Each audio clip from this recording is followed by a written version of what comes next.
presentará la Memoria Anual 2019.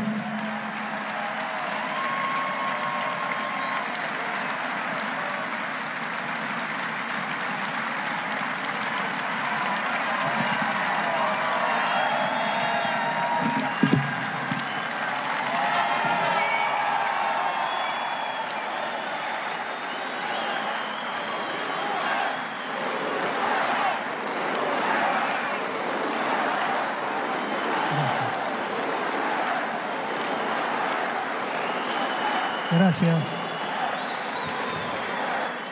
Gracias, gracias. Muy buenas noches para todos ustedes. En primerísimo lugar, mi más profundo agradecimiento por vuestra presencia. Gracias, de corazón, de verdad. Muchas gracias.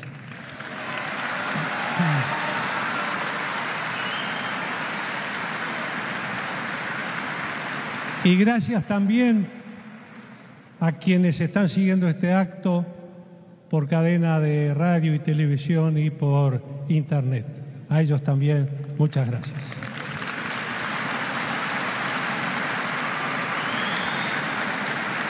Porque de eso se trata. Este es un acto político, es un acto de gobierno que complementa al que hace algunas horas cumplimos, y fue el de enviar la rendición de cuentas del año 2018 en 2 tomos al Parlamento Nacional, cumpliendo con el artículo 168, numeral 5, de la Constitución de la República. Y además hacemos este acto para informar a toda la población.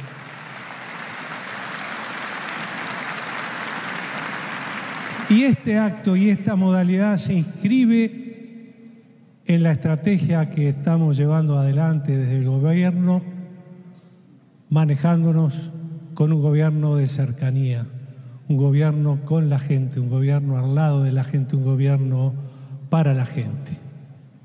Y en esta manifestación de gobierno de cercanía, en la noche de hoy, me voy a referir o haré un relato, un balance, una rendición de cuentas de lo que hemos hecho a lo largo de estos 4 años, de las cosas que quedan por hacer, de una lectura de la situación actual del país, y terminaré con una visión de futuro, planteándoles a todos ustedes 2 propuestas. Pero para hacer un balance, para hacer una rendición de cuentas, para relatarle lo que ha pasado en este tiempo, tenemos que fijar un punto de partida. Y el punto de partida que he elegido para la noche de hoy y para presentarlos a ustedes es el de la noche del 1 de junio del año 2014, cuando esa noche misma supimos que íbamos a tener el honor de ser el candidato del Frente Amplio para la presidencia de la República.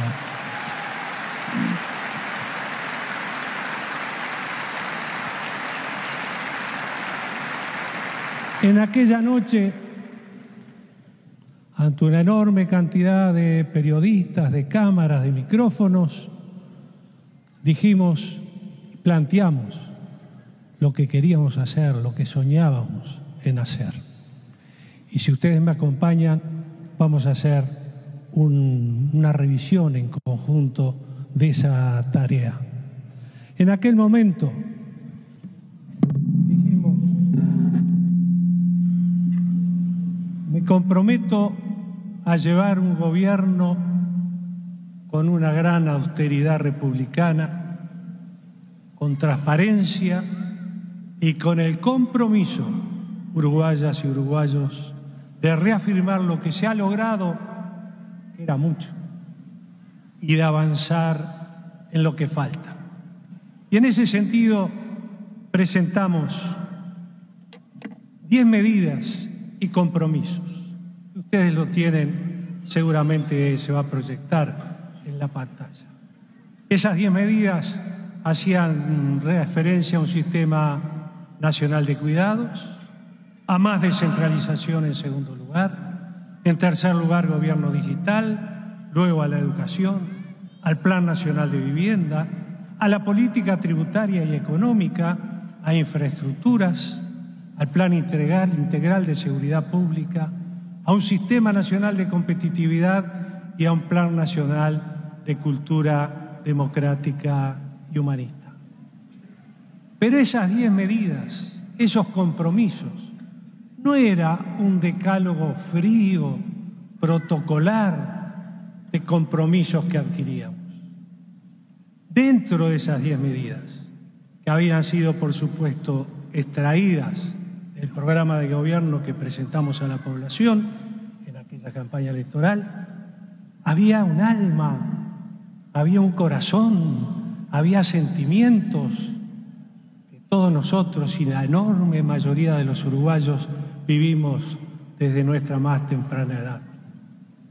Era el sentimiento por mejorar la justicia social, para desarrollar una mayor solidaridad, para estar al lado del que más lo necesita, por un amor profundo a la libertad en todas sus formas, por un amor profundo a la democracia, no solo como sistema político, sino como forma de vida, y un amor y un respeto por los derechos humanos, por todos los derechos humanos.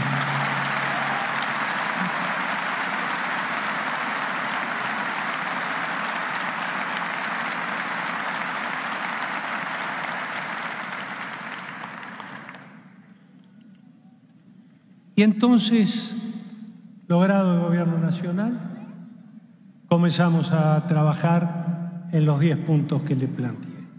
Vamos a hacer un análisis muy somero, porque sería muy extenso decir todo lo que se ha hecho, de qué elementos fundamentales nos podemos basar para analizar y para decir que hemos avanzado mucho en muchos puntos.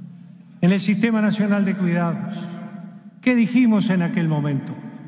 Dijimos, nos comprometemos a implementar este sistema priorizando la primera infancia, a las personas con discapacidad y a los adultos mayores en situación de dependencia.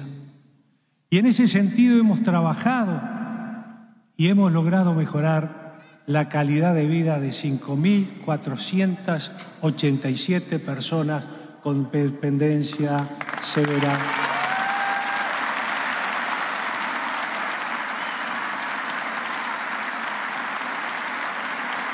También atendimos a niñas y niños de 0 a 3 años. Entre los años 2015 y 2018 fueron 13.297 niños y niñas. Y formamos además a más de 3.000 personas para la atención en primera infancia.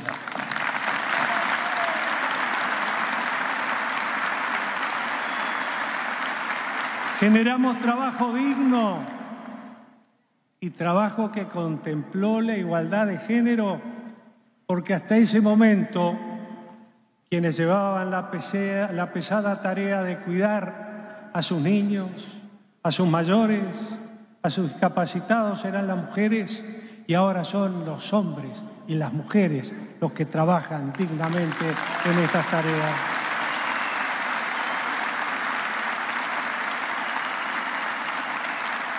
El segundo punto planteado fue más descentralización política del país. Nos comprometimos a profundizar el proceso de descentralización, transfiriendo mayor poder de decisión y además de recursos económicos a los municipios. Se crearon más de 100 municipios en todo el territorio nacional para un gobierno muy de cercanía con toda la población. Y fíjense ustedes en la próxima transparencia, las transferencias que hemos hecho a los gobiernos departamentales en millones de pesos. En el año 2004 iban 7.741 millones de pesos a los gobiernos del interior. El año pasado fueron 18.205 millones de pesos a los gobiernos del interior, más de 500 millones de dólares que los gobiernos departamentales están destinando a hacer importantes obras para sus departamentos.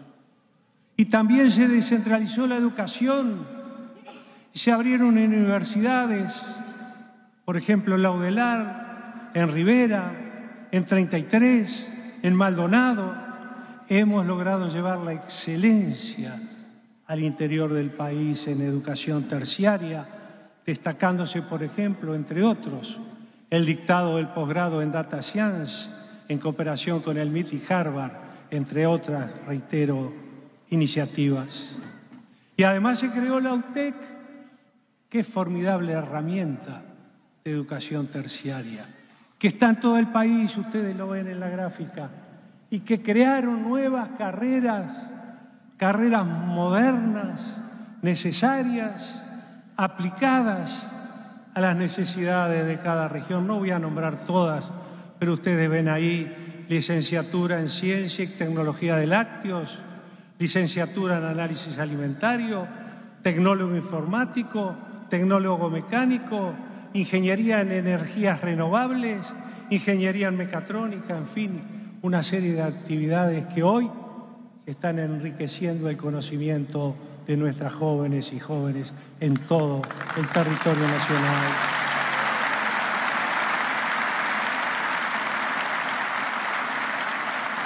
En pocas palabras, estamos cambiando la centralidad histórica del país, brindando oportunidades en todo el territorio nacional que eran inexistentes hace 15 años, para que la capital no sea la única posibilidad de desarrollo de nuestros gurises. El Uruguay es uno y Uruguay somos todos.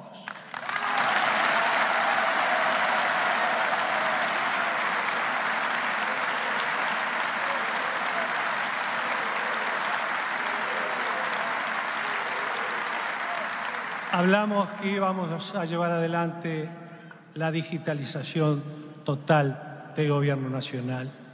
Nos comprometimos a profundizar el uso de las herramientas de gobierno digital para que, en consonancia con la descentralización, todos los trámites públicos puedan ser iniciados y seguidos mediante Internet.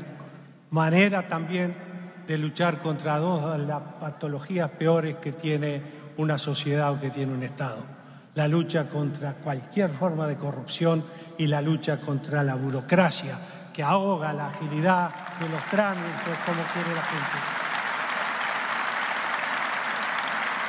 Hoy, luego de 4 años, todos los y las uruguayas y uruguayos contamos con más de 1.381 trámites en línea.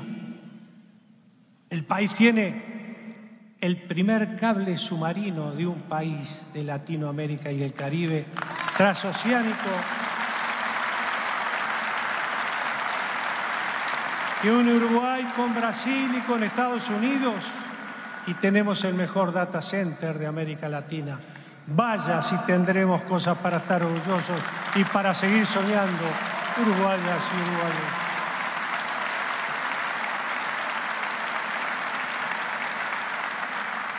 En el seno de ese desarrollo digital, apostamos a generar capacidades para el mundo del mañana, y para eso enseñamos inglés a más del 93% de nuestras niñas y niños de 4º a 6º año de las escuelas públicas.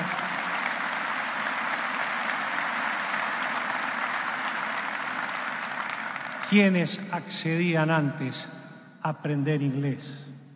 ¿Quiénes accedían a aprender inglés en el pasado? Ahora nuestros niños de las escuelas públicas lo están haciendo. Además del aprendizaje del idioma inglés, ellos cuentan con una biblioteca digital con más de 4.000 libros a su disposición las 24 horas del día, los 365 días del año. Y en el terreno de lo digital, como si fuera poco lo dicho, para mejorar la calidad de la salud de las personas, también es un derecho humano, implementamos y ya se va a aplicar la historia clínica electrónica nacional, un formidable avance para los enfermos y para los médicos, así como la historia clínica digital oncológica.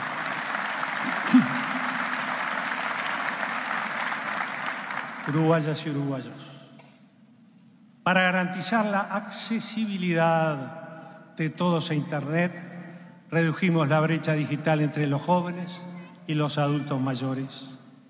Entregamos 220.000 tablets a jubilados de menores ingresos.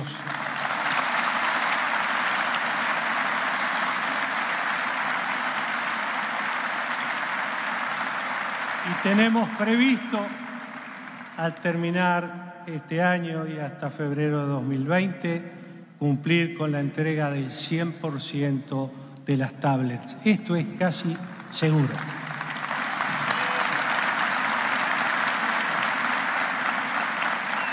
Pero lo que sí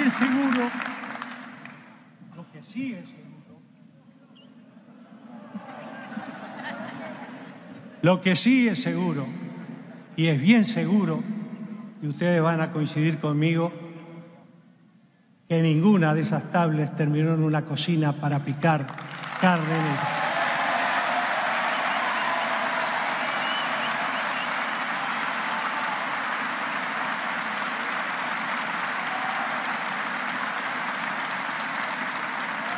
En cuarto lugar, hicimos una apuesta educativa, una estrategia educativa. Y dijimos y planteamos en aquel momento, 1 de junio de 2014, 3 objetivos fundamentales que intentamos lograr en este periodo de gobierno. Hemos avanzado, todavía no lo hemos alcanzado, pero queda un año de gobierno y nosotros vamos a gobernar los 5 años de gobierno, los 1.825 días que ustedes nos dieron, vamos a gobernar y a trabajar para lograr los objetivos. ¿Y cuáles eran esos objetivos? 1, que el 100% de los estudiantes de ciclo básico lo hayan culminado. 2, que el 100% de los jóvenes de 17 años se encuentren en el sistema educativo. 3, que la tasa de egreso de enseñanza media sea como mínimo de un 75%. Y veamos ante esos objetivos que nos planteábamos lo que llevamos logrado. Pero para lograr todo esto, había que dotar a nuestra educación de recursos humanos, maestros, profesores, porque ellos son fundamentales, sin ellos no se puede educar, y también darles recursos económicos. Y por eso incrementamos el presupuesto para la educación, que en el año de 2004 representaba el 3,15% del Producto Bruto Interno, que era de 13.500 millones de dólares en aquel momento. Hoy alcanzamos el 5,1% de un PIB que es de 55.000 millones de dólares.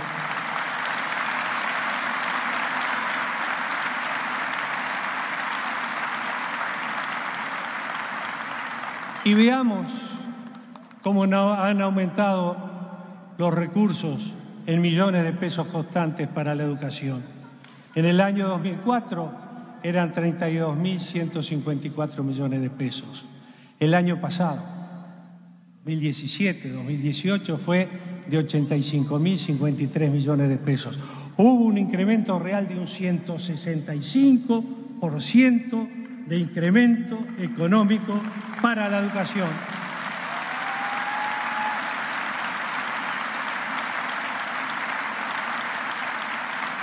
¿Y qué representó ese aumento? La inversión por estudiantes creció un 244% y la inversión por docente creció un 186%.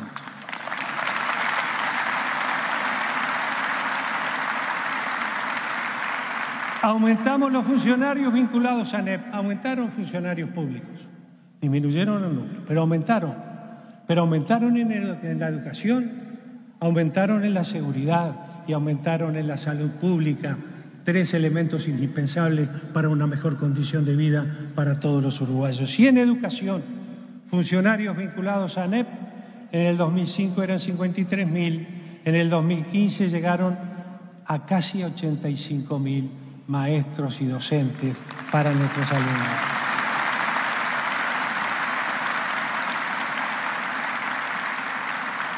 Se precisaban más edificios y en mejores condiciones. Entre 2015 y 2018 construimos 38 edificios nuevos, ampliamos 291 y realizamos 3.333 obras de mantenimiento. Y se logró entonces una reducción histórica de repetición escolar, por ejemplo, para tomar un parámetro de medición. De 8,6% de repetición en primaria en el año 2004, nos fuimos a un 4,48% en 2017 y una promoción total de alumnos hoy superior al 95%.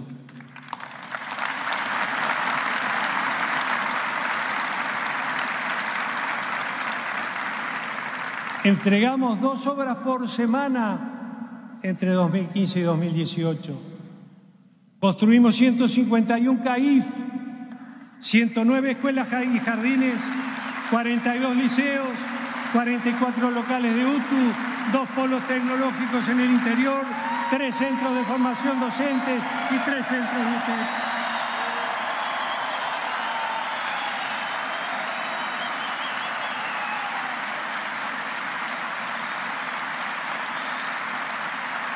Ustedes recuerdan, nos habíamos propuesto que el 100% de los estudiantes del ciclo básico lo culminen. En el año 2016 promovieron sus cursos el 74,3% de los alumnos. Todavía falta, pero tenemos tiempo para trabajar y vamos a trabajar para intentar llegar al objetivo fijado. Se logró reducir a casi a 0 el número de niñas y niños que luego de terminar primaria no se inscriben en algún curso de educación media. A 0, todas nuestras niñas y niños que terminan primaria se inscriben en el curso de secundaria. El segundo objetivo que nos habíamos planteado, que el 100% de los jóvenes de 17 años se encuentren en el sistema educativo. El porcentaje de jóvenes de 17 años que estudian en un bachillerato de secundaria o en UTU, o en un curso terciario, pasó del 52,6% en 2006 al 65,3% en 2007 y seguimos trabajando para lograr la meta que nos habíamos fijado. Y el tercer objetivo decía que la tasa de egreso en enseñanza media sea como mínimo de un 75%. Pues bien, uruguayas y uruguayos, el porcentaje de jóvenes de 17 a 18 años que terminaron la educación médica básica creció de 64% en 2012 al 72% en 2017. Prácticamente el objetivo está logrado. En quinto lugar, nos planteábamos llevar adelante un plan nacional de vivienda. Prometimos atender a 38.000 familias de las más vulnerables que residían en espacios que no cubrían sus necesidades básicas habitacionales. Para ello buscamos, además de la vivienda, llevar calidad de vida a todo el país.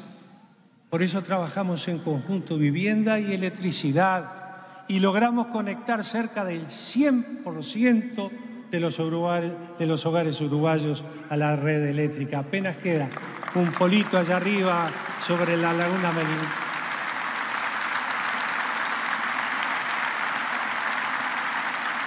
Seguramente nos sobran los dedos de una mano para contar los países que le dan 100% de electricidad a toda su población.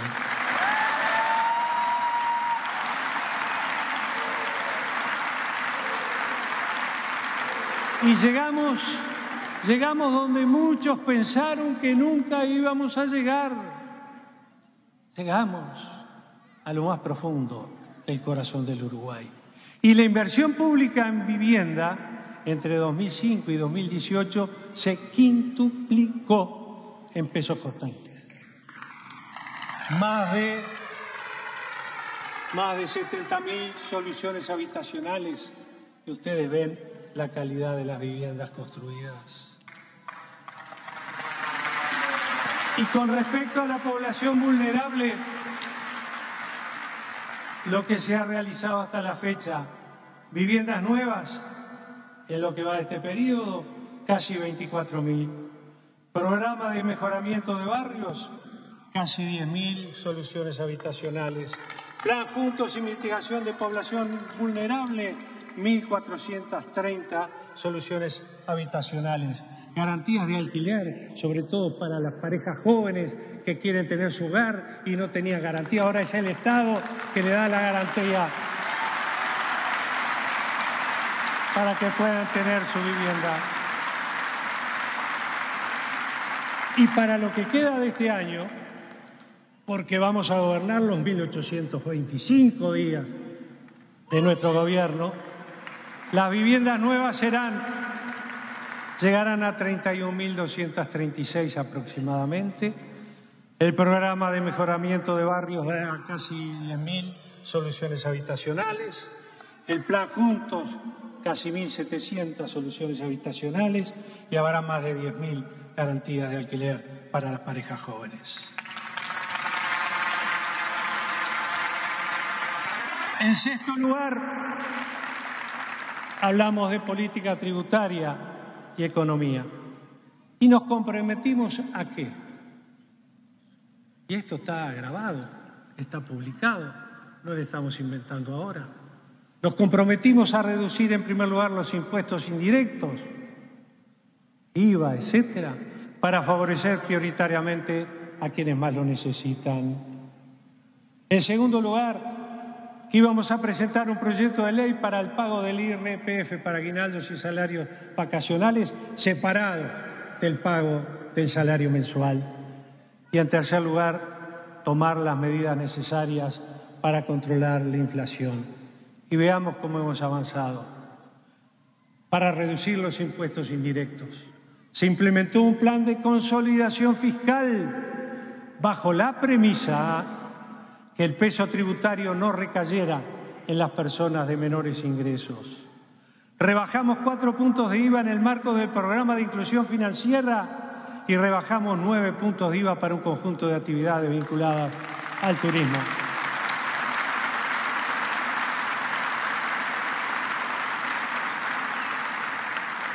Y en pagos realizados por no residentes y pagos con tarjeta BPS prestaciones, la rebaja para ellos se llevó a la totalidad del IVA. No pagan IVA. Claro que por ahí se dice que hay un gran costo del Estado, una gran carga tributaria. Bueno, veamos ante fuentes de instituciones que estudian la economía a nivel internacional cuál es la carga tributaria de Uruguay y la comparación regional. Y ustedes ven por ahí que la carga media en los países de América Latina y el Caribe es de 22.7% del Producto Bruto Interno. Brasil tiene un 37.2%. Argentina tiene un 31.3%. Y Uruguay, que son nuestros dos países hermanos, los que compiten con nosotros en el tema de competitividad, de precios, y Uruguay tiene el 27.9%. Está con una carga tributaria inferior a la que tienen los pueblos de Brasil y de Argentina.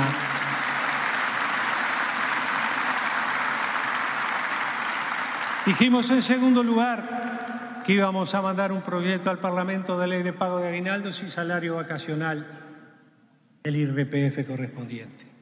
Y se aprobó la ley 19.321 el 29 de mayo de 2015. Y aguinaldos y salarios vacacionales se calculan de forma separada al resto de las retribuciones, generando sin duda entonces una mejora de los ingresos de los trabajadores. Y el control de la inflación. Hoy estamos por encima de la franja que nos habíamos fijado, donde iba a fluctuar la inflación, levemente por encima, 7.45%. Pero fíjense ustedes en esa gráfica, de 2005 al 2018 nos mantuvimos en una inflación por debajo de un dígito. La controlamos, también pasó en Brasil, lamentablemente no pasó en Argentina.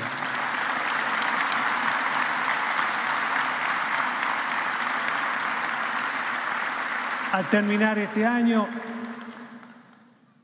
el Ministerio de Economía y Finanzas nos informa que la expectativa es que la inflación esté levemente por encima de la franja de flotación. La inflación va a seguir estando controlada en este país. Y el Uruguay ha tenido algo inédito, histórico, 15 años de crecimiento económico sostenido, 15 años de crecimiento económico sostenido, con viento de cola, pero también ahora que no hay viento de cola y que hay muchas turbulencias en el mundo.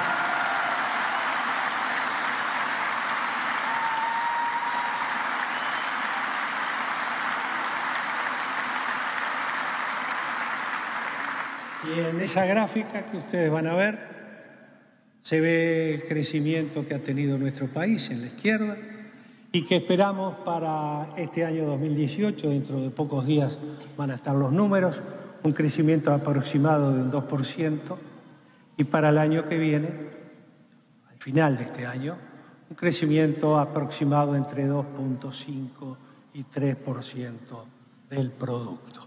Y ustedes vean el crecimiento anual del PIB entre 2007 y 2017 en los países de América Latina.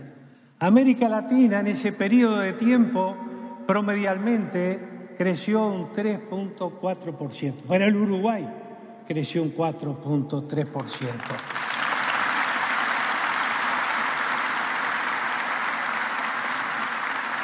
Y seguramente todos los países de la región tuvimos el mismo viento de cola.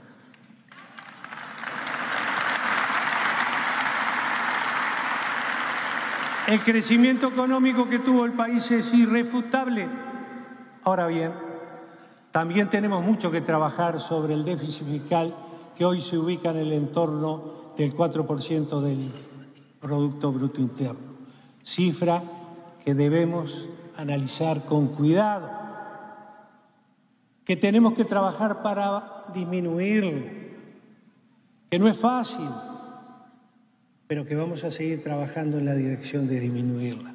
Pero la debemos analizar con cuidado, ya que si tomamos en cuenta el núcleo de la economía,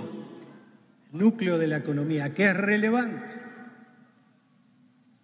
a los efectos fiscales y que no incluye al Banco Central del Uruguay, el déficit fiscal se ubicaría en el entorno del 3% del Producto Bruto Interno.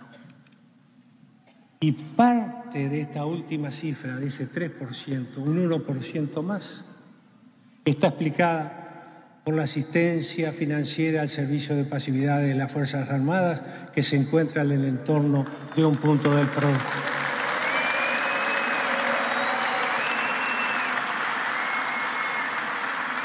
Y ahí ustedes tienen los tres elementos sobre los que habrá que trabajar para reducir el déficit fiscal.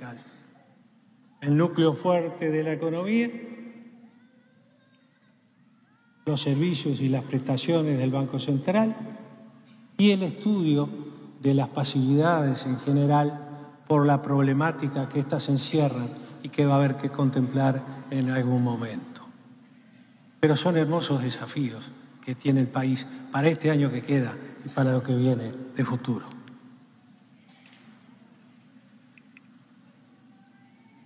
El Uruguay se ha desacoplado de la región. Y ustedes verán ahí el crecimiento acumulado en este periodo, entre 2015 y 2018. En ese periodo acumulado, Argentina creció un 1%, Brasil cayó un 4.5%, Uruguay creció un 7.4%. Y en el acumulado 2015-2019, según datos del Fondo y proyecciones del Fondo Monetario Internacional para 2018 y 2019, Argentina tendrá una caída de un 0.6%, Brasil de un 2.3% y Uruguay crecerá un 11%.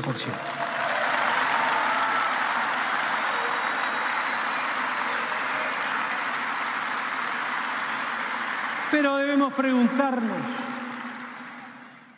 ¿alcanza con crecer económicamente? No. Si no se distribuye con justicia social, de poco vale crecer económicamente.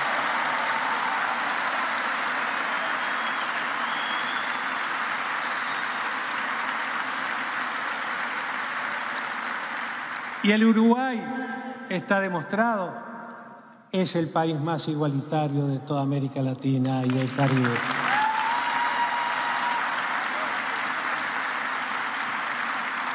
Es el que distribuye mejor su riqueza, que la genera y la distribuye. Qué lejos quedó aquello que había primero que crecer y cuando la torta creciera iba a desbordar y cuando desbordara la riqueza iba a quedar a la torta.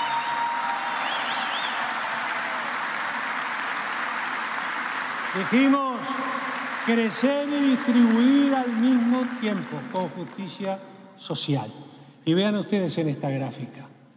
En la línea vertical está el ingreso per cápita de los distintos países que están representados en la gráfica. Y en la línea horizontal están los porcentajes del índice o los números del índice de Gini.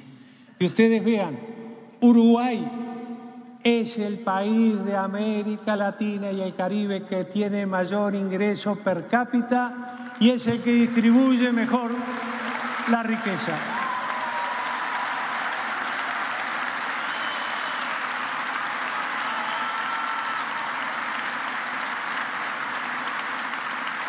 Este crecimiento con justicia social nos ha permitido disminuir la pobreza del 32.5% en 2006 a 7.9% en 2007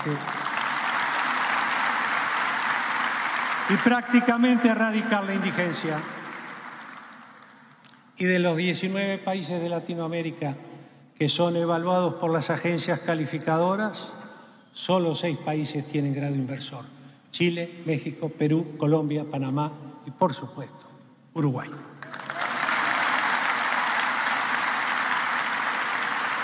Mucho se ha hablado por estos días de la apertura o cierre de empresas en nuestro país. Y estos números, la fuente de los mismos es el BPS. En el año 2004 había 143.654 empresas. En el año 2017, 203.770. Es decir, que en 13 años aumentaron 60.116 empresas en el país.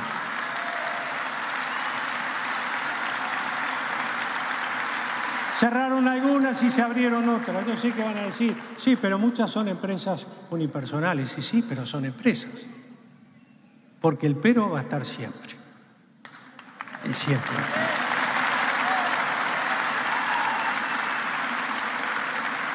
Por ahí se dice, bueno, pero nos va más o menos en el comercio exterior, no, hay que abrir más, hay que buscar más mercados. Bueno, pero veamos el comercio exterior de bienes y servicios en millones de dólares. Y desde el año 2015 al año 2018, las exportaciones de bienes y servicios de nuestro país fueron superiores a las importaciones de bienes y servicios. Todos estos años tuvimos superávit comercial.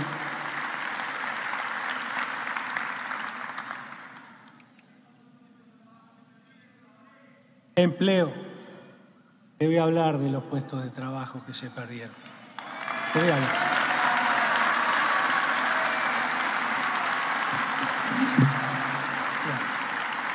Te voy a hablar. Me gusta tu pregunta, porque esto es gobierno de cercanía. Vale la pena. Vale la pena.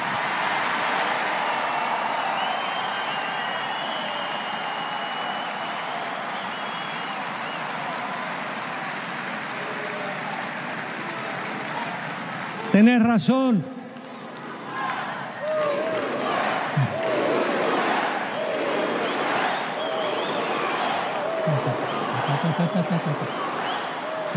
Gracias. Tenés razón. Y nos ve en el alma. Se perdieron casi 60.000 puestos de trabajo. Pero del 2005 a la fecha creamos 300.000 puestos de trabajo nuevos.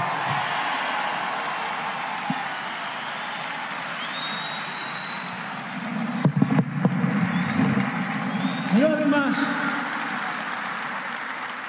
entre esos años, 2015 a 2017, los salarios reales crecieron alcanzando un aumento del 6.2% acumulado entre los años 2014 y 2017. Se priorizaron incrementos de los salarios más bajos y salarios sumergidos en las negociaciones colectivas. Y el salario mínimo nacional aumentó entre 2004 y 2019, ¿sabes el número? ¿Sabes cuánto aumentó? 314%.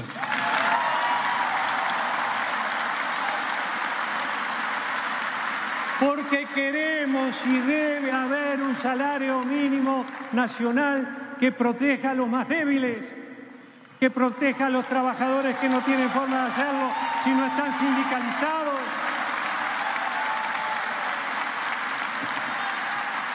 No estamos de acuerdo en que se suprima el salario mínimo nacional. Sé que por ahí van a decir, pero, claro, aumentan los salarios, pero se pierden puestos de trabajo. Pero también se van a crear, porque hay estímulos ahora para generar puestos de trabajo para jóvenes de hasta 25 años y de más de 45 años. Pero además, hubo negociación colectiva y canasta de fin de año para los jubilados. Y negociación colectiva que tiene que existir, que en un momento no existió acá en el Uruguay, que empezó mucho antes que nosotros.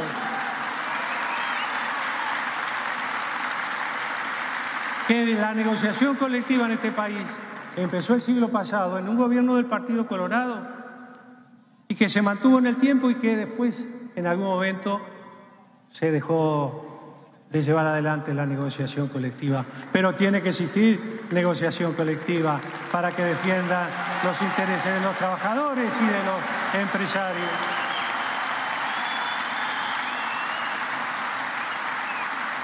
Durante el año pasado funcionaron 198 consejos de salarios.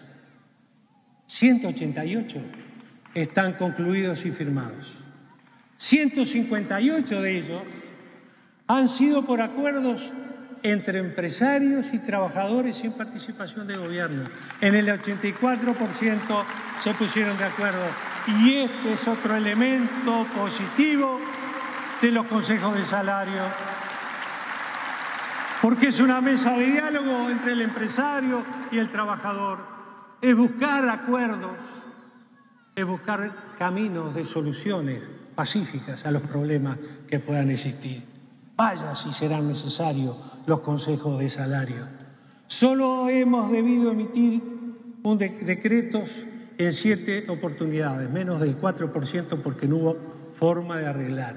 Y en 10 casos, por las dudas, para que no se diga que somos parciales hacia un lado, en 10 casos el Poder Ejecutivo votó con los trabajadores y en 8 casos votamos con los empresarios.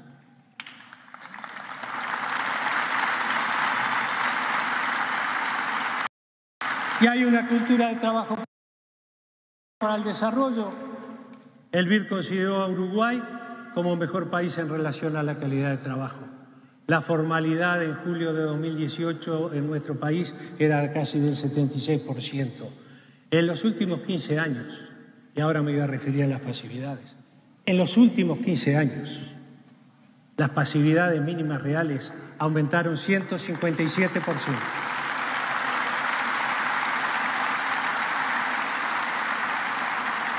Y desde diciembre de 2004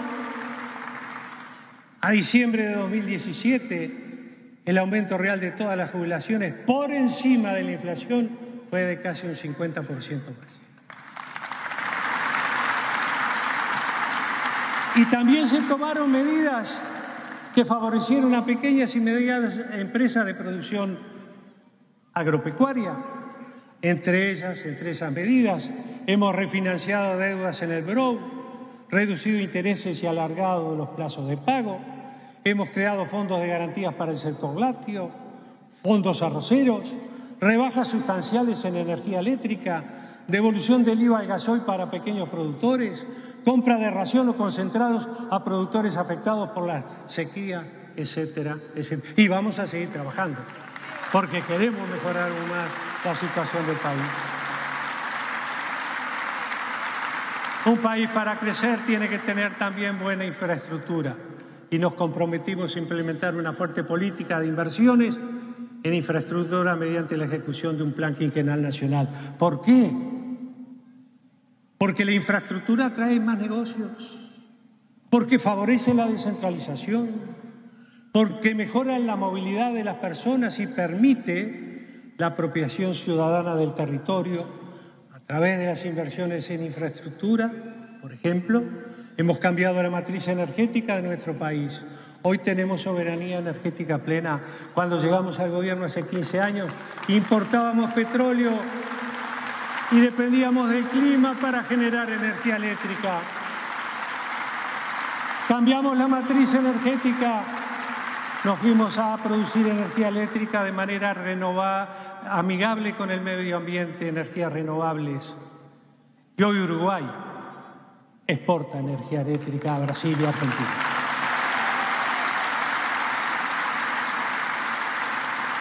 Estamos invirtiendo en infraestructura para apoyar el crecimiento. Y dijimos, allá en 2015, vamos a impulsar un plan de inversiones en infraestructura por 12.370 millones de dólares en este periodo. Dijeron, están locos. 12.370 millones de dólares en infraestructura. Nos dijeron eso. El Ministerio de Economía y Finanzas estima que al cierre de 2018 la ejecución de ese Plan Nacional Estratégico de Infraestructura estaría alcanzando aproximadamente el 70% de lo planificado. Ya llevamos próximo a los 9.000 millones de dólares invertidos en infraestructura. Hemos construido o rehabilitado 3.300 kilómetros de rutas nacionales. En carreteras y caminos nos comprometimos a invertir 2.360 millones de dólares y hoy ya ejecutamos 1.750 millones y esperamos cumplir porque este año va a haber 500 millones de dólares más para invertir en carreteras. En puertos nos habíamos comprometido en invertir 500 millones de dólares y ejecutamos 400 millones al momento y estando en curso la ejecución de aproximadamente otros 115 millones de dólares. Hablemos de seguridad pública. Claro que sí que queremos hablar de seguridad pública, porque parece que es el cuco de estos días. Parece que el gobierno no quisiera hablar de educación y de seguridad. Queremos hablar de educación y seguridad. Nos comprometimos a un plan integral de seguridad pública.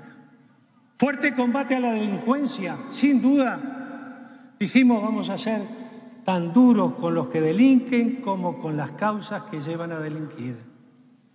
Uso masivo de la tecnología propusimos y un combate frontal al narcotráfico y trabajar para disminuir un 30% las rapiñas. Eso lo dijimos y lo sostenemos. Es cierto que en seguridad tenemos un problema.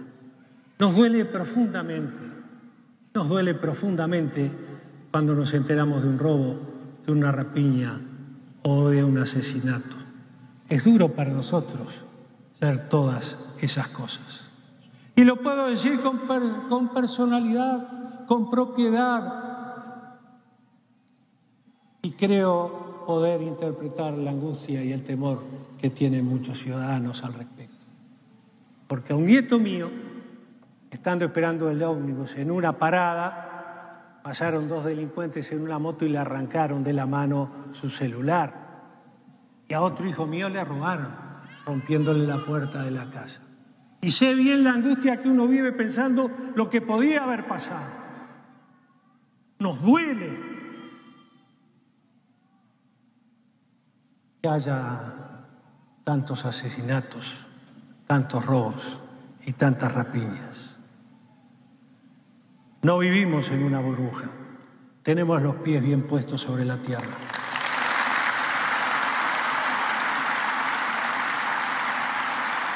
Ahora bien, les aseguro que estamos haciendo todo lo que está a nuestro alcance para luchar contra este flagelo que no conoce fronteras. Este fenómeno de Uruguay se da en todos los países de la región y del mundo. Uruguay no está en Marte, Uruguay está en una región, en un continente, y tenemos todos los países este problema. Esa excusa no, vamos a seguir trabajando en este tema. Y les pregunto a ustedes y me pregunto a mí mismo, antes de pasar a hablar de seguridad, reflexionemos.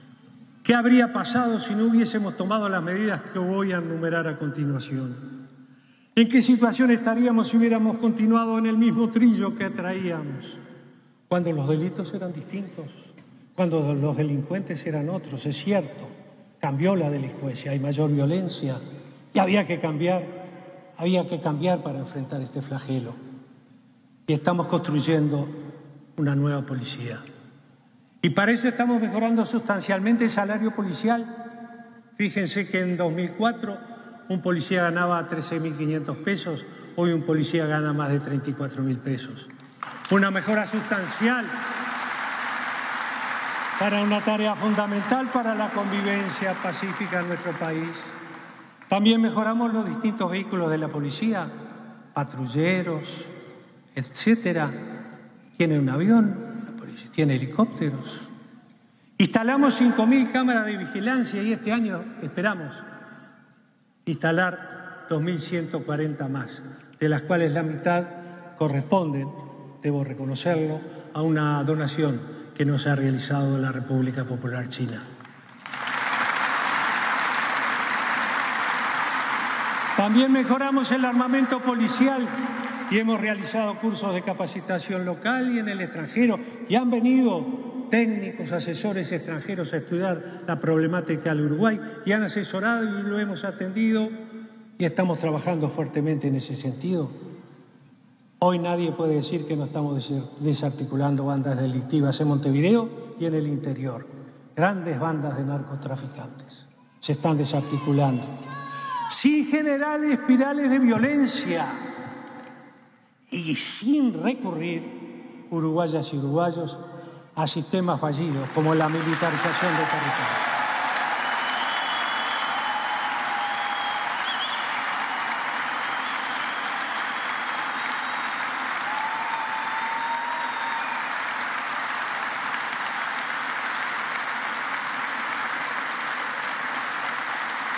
Y como para muestra basta un botón, hay una mejora sustantiva de la seguridad en escenarios deportivos.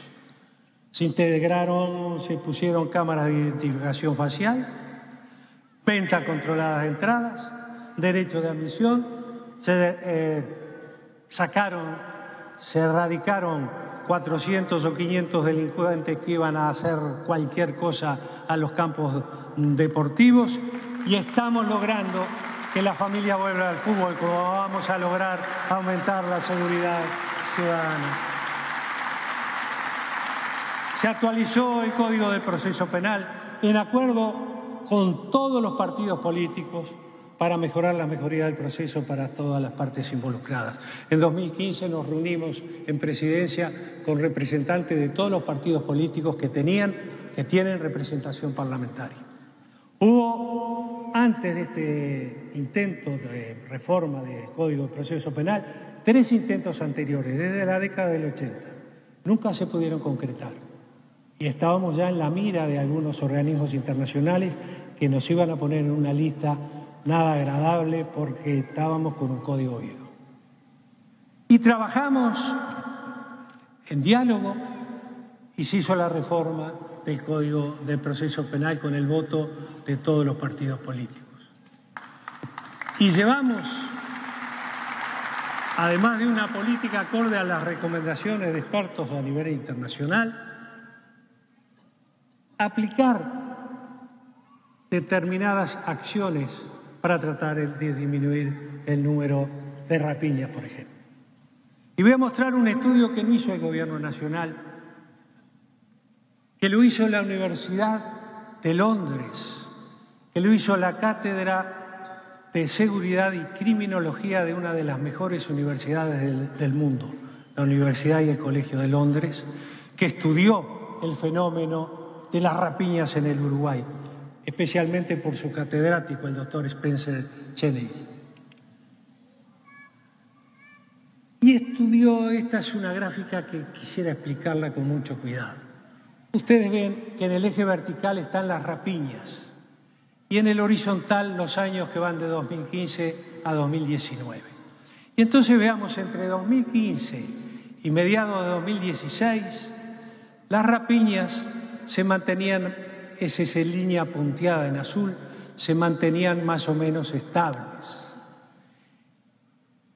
Cerca de mediados de 2016 se creó el PADO y salió a combatir la delincuencia. Y las rapiñas cayeron automáticamente y durante casi todo el 2017 siguieron descendiendo hasta que llegamos al final de 2017 y el 2018 y ahí se aplicó el nuevo Código del Proceso Penal, que hubo que ajustarlo, que algunos delitos se juzgaban por el código anterior y otros por el nuevo, que en ese interludio muchos delincuentes quedaron sueltos, muchos, por supuesto, los delincuentes que no hemos podido recuperar, que la sociedad no ha podido recuperar, cuando están sueltos no van a la Biblioteca Nacional a leer los andores de Quijote y Sancho Panza, se dedican a robar. Y entonces aumentaron las rapiñas, dramáticamente, ¿cierto? Y siguieron aumentando buena parte de 2018, pero sobre la mitad de 2018, cuando empezó a funcionar de manera más adecuada el trabajo conjunto fiscales y policía, se produjo un plató, se detuvo el crecimiento del número de rapiñas y comenzaron a descender. Y si seguimos en estas líneas, estoy seguro que en un tiempo prudencial se podrá lograr, quizás no en este periodo de gobierno, llegar a una disminución del 30% de las rapiñas.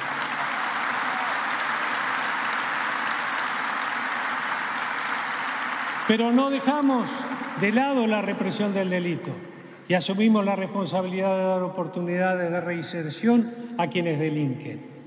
Por esa razón, el 60% de las personas privadas de libertad hoy están estudiando o trabajando. Y ahora les vuelvo a preguntar qué habría pasado si no hubiésemos hecho todo esto. ¿Cómo estaríamos hoy? Pero debemos seguir trabajando. Nos duele la situación que tenemos y eso nos obliga a trabajar con más ganas, con más ahínco, para destruir y para derrotar las acciones del mal que afectan a nuestra población. Hablamos de un sistema nacional de competitividad y lo creamos y hoy están trabajando en conjunto el sector privado con el público en más de 100 emprendimientos. Y por último, porque un país lo hacemos todos, y podemos pensar distinto, pero todos queremos lo mejor para el Uruguay y ese tiene que ser nuestro mayor compromiso.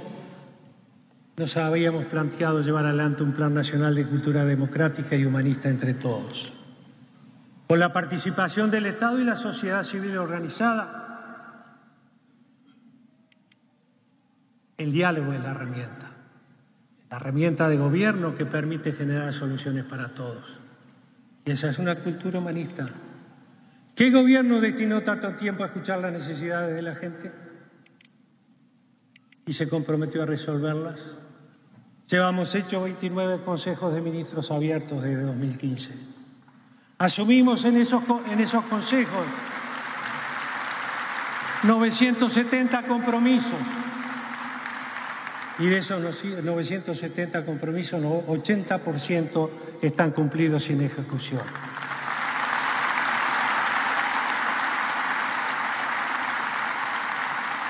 Un país que se ocupa de su gente apuesta al desarrollo.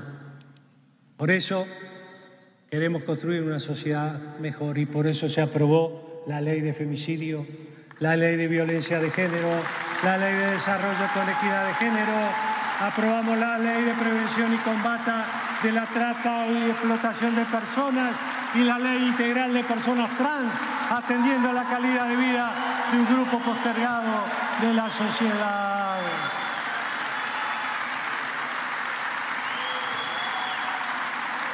Sin duda que muchas cosas quedan por hacer. Por ahí un pequeño poema escrito en cautiverio por Mauricio Rosenkopf decía: llegar no se llega nunca, siempre se anda, la clave está en andar sin detenerse y no podemos ni vamos a detenernos.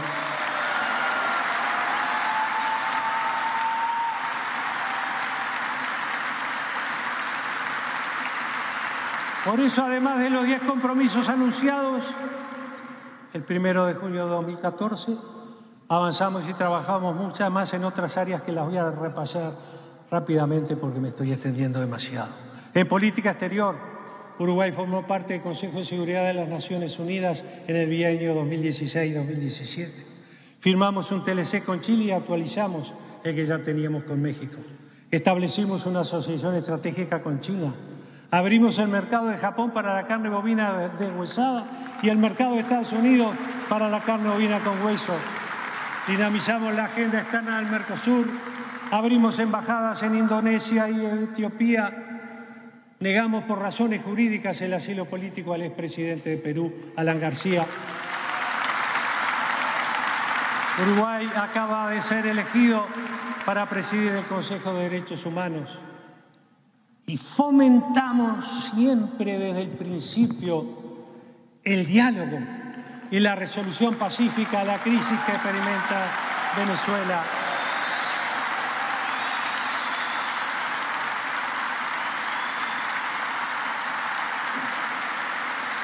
Y no nos duelen prendas, no somos neutrales. No somos neutrales. Porque cuando hubo que optar entre la paz y la guerra, optamos por la paz. Porque cuando muchos sacudían tambores de guerra, aumentando la violencia que ya hay en Venezuela, nuestro gobierno apostó por la paz, por el diálogo, por la salida pacífica y democrática en busca de elecciones y del diálogo entre los venezolanos. Porque los problemas de los venezolanos los tienen que resolver los venezolanos y no de afuera.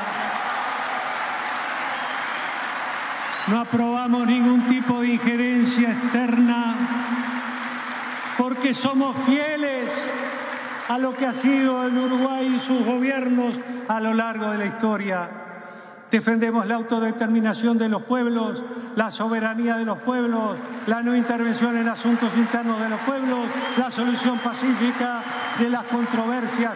Y hoy felizmente vemos que esta causa sigue ganando adeptos, por suerte. En salud, uruguayas y uruguayas, en el mundo, 100 millones de personas caen en la pobreza extrema cada año por pagar la asistencia médica y los medicamentos. En Uruguay no sucede. Tenemos un sistema de salud que da calidad de atención a todas las personas y estamos invirtiendo para mejorar la atención.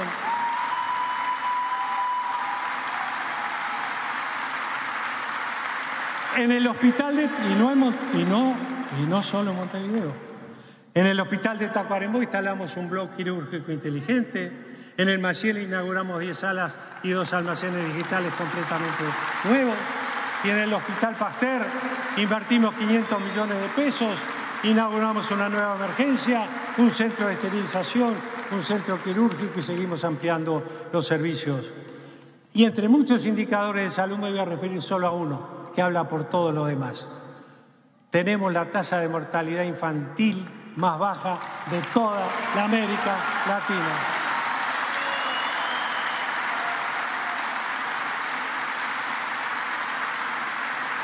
Y en turismo, otro punto de discusión por estos días, en cuanto al número de turistas que llegan. Miren ustedes en esa gráfica, qué interesante. El año 2017 fue el récord histórico, 3.940.000 ingresos. El año anterior, 2016, también había sido un récord histórico, porque todos los años anteriores habían ingresado un número menor de turistas. En el 2016 ingresaron 3.328.000. En 2017, 3.940.000. Ahora, en el 2018 parece que fue un descalabro. Pero esto, pero aquello, pero lo demás allá. E ingresaron 3.711.000, mucho más que los que habían ingresado en el 2016.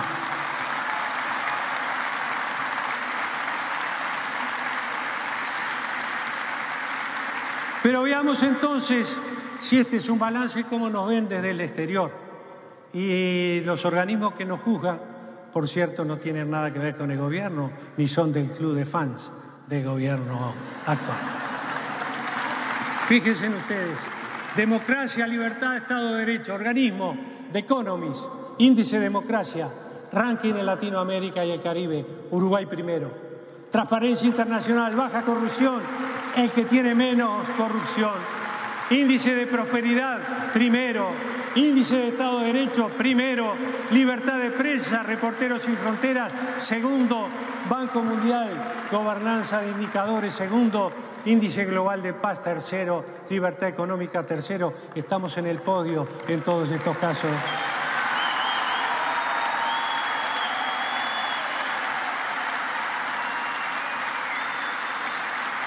En tecnología, índice de desarrollo de las tecnologías de la información y comunicación, primeros en Latinoamérica. Suscripción a banda ancha fija per cápita, primero en Latinoamérica. Velocidad promedio de conexión, primeros en Latinoamérica. Gobierno electrónico, primero en Latinoamérica.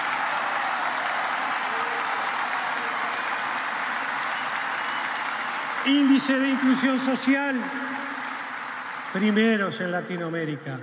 Índice de progreso social, primeros en Latinoamérica. Instituto para la Economía y la Paz, organismo internacional. Índices de seguridad y policía interna, primeros en Latinoamérica.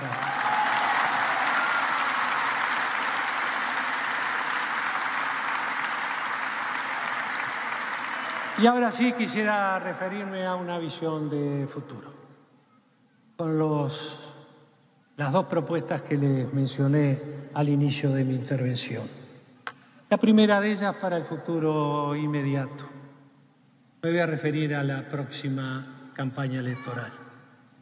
Creo yo, humildemente, que la mayoría del pueblo uruguayo espera una campaña respetuosa y tolerante.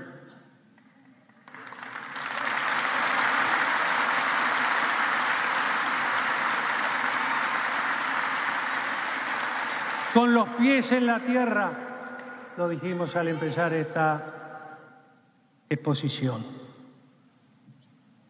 No podemos pretender en una campaña electoral una oda a la dulzura, pero sí podemos pretender un tránsito respetuoso y tolerante.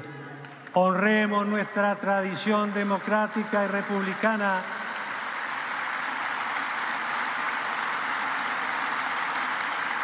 El sistema político uruguayo goza de un gran prestigio a nivel internacional por su larga historia prolífera y tolerante.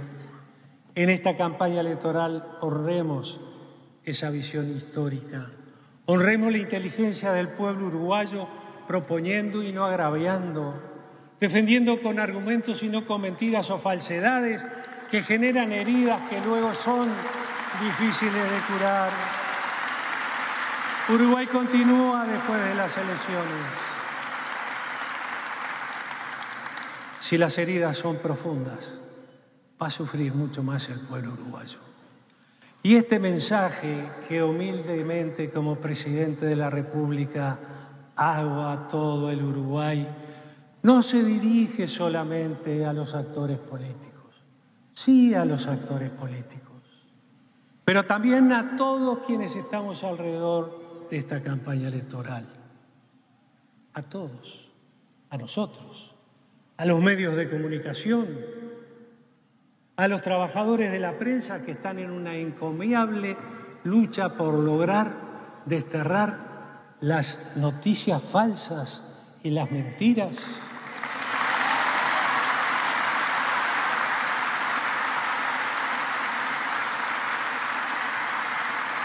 Y también a quienes participan en las llamadas redes sociales, porque en ellas hay una manga de descerebrados que desde la cobardía del anonimato se dedican a insultar a diestra y siniestra a todos, a agraviar, porque pretenden que quienes estamos en la contienda electoral dejemos de ser rivales, porque eso somos. Dejemos de ser competidores, porque eso somos. Y quieren que sean enemigos, que no vamos a ser enemigos, porque el pueblo uruguayo no se merece que entre nosotros existan enemigos. Que tengan presentes quienes así actúan.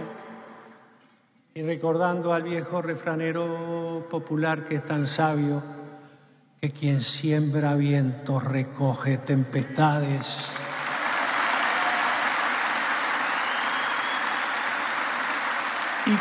Y quien siembra odios recoge violencia. Y el segundo mensaje hacia el futuro. Vivimos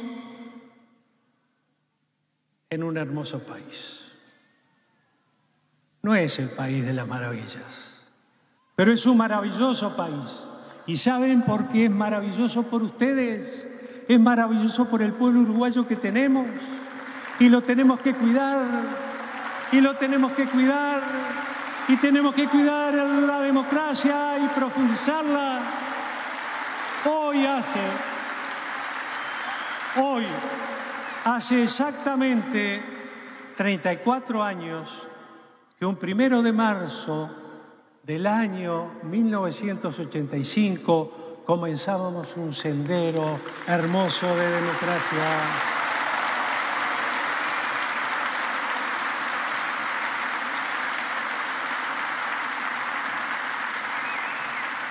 En esa oportunidad presidió al país con gallardía el doctor Julio María Sanguinetti. Y luego lo presidió el doctor Luis Alberto Lacalle. Y luego lo consiguió y pusieron su esfuerzo el doctor Jorge Valle. Y después el presidente José Mujica hasta nuestros días. Y cuidemos a este país. Cuidemos. Se han hecho cosas, pero quedan cosas por hacer, siempre van a quedar cosas para hacer. Un país, una nación, son construcciones permanentes. No leo el futuro, pero me imagino que dentro de 100 años, el presidente uruguayo de ese momento, cuando le hable a los uruguayos, le dirá todo lo que hemos hecho en aquel momento. En ese momento. Pero también le va a decir, como vamos a decir nosotros, queda mucho por hacer, quedan cosas por hacer. Y esas cosas las tenemos que hacer entre todos. no produzcamos heridas en nuestra sociedad que no nos permita trabajar juntos por un futuro mejor. Y voy a expresar para terminar lo que creo que es el deseo de la enorme mayoría de las uruguayas y los uruguayos.